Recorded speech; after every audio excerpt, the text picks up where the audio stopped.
지난 16, 17일 개최된 한일 정상회담 관련해서 추가로 브리핑을 드리겠습니다. 이번 정상회담은 한일 관계를 미래지향적으로 전환하는 중요한 출발점이 됐다는 평가가 한국과 일본 양국은 물론이고 국제사회에서도 공통되게 나오고 있습니다. 한일 양국 정부 간은 물론이고 정치권 간에, 경제산업계 간에, 특히 미래 세대 간에 새로운 협력의 물꼬가 트였다는 것이 일반적인 평가입니다. 자세한 내용은 어제 배포한 방일 결과 설명 자료를 참고해 주시면 고맙겠습니다. 그리고 오늘은 한일 정상회담이 열린 도쿄 현장의 분위기를 중심으로 방문 성과를 짚어보겠습니다.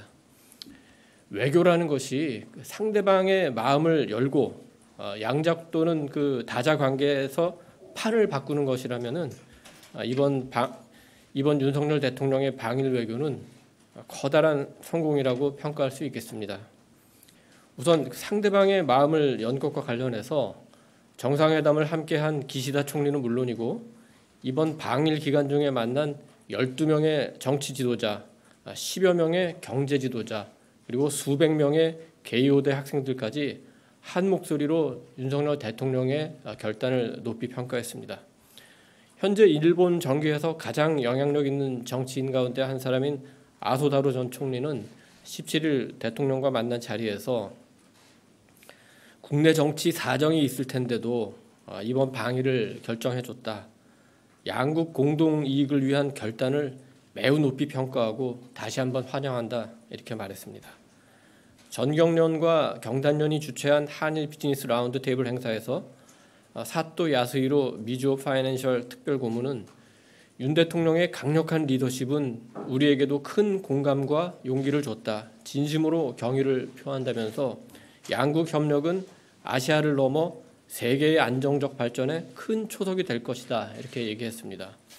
또 개요대에서 연설을 했는데 연설이 끝난 뒤 개요대 1학년 학생이 윤 대통령에게 이런 질문을 했습니다. 저도 한일 관계 개선에 역할을 하고 싶습니다. 제가 뭘 할지 알려주시기 바랍니다. 지금까지 한일 관계에서 이런 식의 질문이 나온 적이 있던가요? 대통령은 가장 중요한 것은 만나는 것이다. 서로 만나는 것이다. 그러니 학생도 한국을 방문해달라. 제가 대통령이 돼서 양국 관계 개선을 위해 가장 처음 취한 조치도 김포 하네다 공항 노선을 재개한 것이다. 이렇게 말했습니다. 대통령이 16일 오전에 숙소인 임페리얼 호텔에 도착했을 때 대통령 그 일행을 보고 로비에 있던 일본인 몇 분이 그 박수를 쳤습니다. 일본에서는 굉장히 흔치 않은 일이라고 합니다. 그런데 하루 만인 17일 대통령 일행이 숙소를 떠나서 공항으로 갈 때 호텔의 모든 직원이 그 일렬로 도열해서 대통령 일행이 떠난 후까지 계속 박수를 쳤습니다. 또 연도에 나와 있던 일본 그 주민들도 같이 박수를 보냈습니다.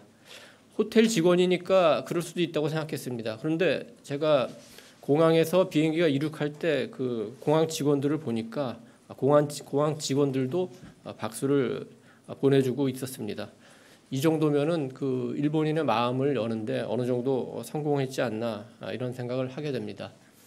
또 아까 말씀드린 그 양자나 다자 관계에서 관계의 판이 바뀐다는 것은 이번 그 일본 방문으로 물론 단 이틀이지만 한국 정부가 한일 관계에서 상대적으로 유리한 위치가 됐고 한미일 관계 더 나아가서 국제 관계에서도 주도적 위치를 차지할 수 있는 분위기가 조성됐다는 점을 말씀드리고 싶습니다. 윤 대통령 방일 기간 중에 한국과 일본에서 양자 관계에서 보기 드물게 양국의 여론이 일치하는 분위기가 형성이 됐습니다. 그것은 윤석열 대통령이 정치 지도자로서 한일 미래 관계를 위해 중요한 결단을 내렸다. 그러니까 이번에는 기시다 총리도 호응해야 하는 것 아니냐 이런 겁니다. 한국과 일본의 여론이 이 정도로 일치된 적이 과거에 있었는지 잘 모르겠습니다. 특히 미국과 유엔, 유럽연합 등 국제사회에서 윤 대통령의 결단을 높이 평가하면서 기시다 총리가 호응하면은 한반도와 국제 정세에도 큰 변화를 가져올 수 있다고 분석하고 있습니다. 향후 후속 조치가 어떻게 이루어지냐도 봐야 되겠지만 기시다 총리가 적절하게 호응하신다면 한국과 일본 또는 한미일 3국이 한반도와 동북아를 넘어서 국제사회에서 주도적으로 안보, 경제 변화를 주도할 수 있는 상황이 됐다고 평가합니다. 오늘 현재까지는 윤 대통령이 받는 관심이 더 큽니다만 일본 정부의 후속 조치를 통해서 기시다 총리도 함께 주목받기를 기대합니다. 국내 상황에 대해서도 잠깐 말씀드리겠습니다. 제가 그 순방의 성과를 평가했습니다만 물론 국내에서 이번 정상회담에 대해 비판적인 여론이 있다는 것은 잘 알고 있습니다. 특히 야당에서 많은 비판을 하고 있습니다. 정부 정책에 대한 비판은 야당이 당연히 해야 되는 역할이고 그것을 존중합니다. 그런데 이번 순방 기간 중에 그리고 어제와 오늘 이어지는 야당 측의 비판을 보면은 조금 아쉽거나 실망스러운 점도 없지 않습니다. 역사의 큰 흐름이나 국제 질서 변화의 큰 판을 읽지 못하고 너무 지역적인 문제를 제기하거나 지나치게 과도한 용어를 동원해서 정치적 쟁점을 만들려 하는 것 아닌가 하는 우려를 많은 국민들이 하고 있다고 생각합니다.